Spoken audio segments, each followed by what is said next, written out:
I've got with me Mr. Dave Atherton, and we're just going to speak, Dave, a little bit about ULEZ. Now, Sadiq Khan has said that 4,000 people a year die out of his findings from the ICL, the Imperial College London report, and he's saving lives with the ULEZ programme. Is he wrong? Uh, yes, in a word, yes. Apparently, Freedom of Information request found that one person has died, apparently, from the air in London. And any study that that produces estimates of 4,000 dead, I refuse to take seriously.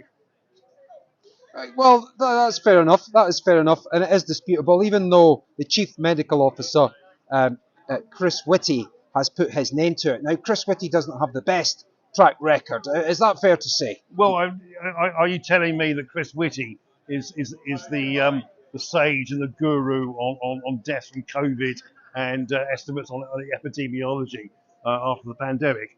I don't think so. I just think he's, how can we put it politely, misleading us.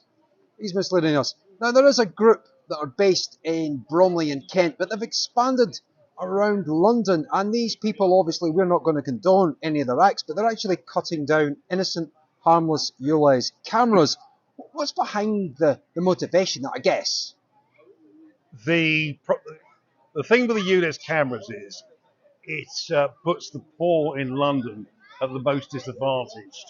It's the white van man who does your decorating, who does your plumbing, who does your electrical work, is the person who's going to be paying the price for this. And also, not only that, it's people who, people like nurses and firemen who have to go to work late at night, who have to cross the line to get where they meant to be, and they're the people who have to sell their cars for a pittance to buy new cars. And believe you me, it won't start at okay, it's cars that are 20 years old we're okay with. Then they change the rules, so more and more people get excluded from driving in London. Then we end up with pay per mile, and that really does put a kibosh on people who want to drive in London. Now, when I come back from my show on Talk TV at 2 o'clock in the morning, the taxi driver keeps to 20-mile-an-hour speed limits where there's nothing on the road. Absolutely ridiculous.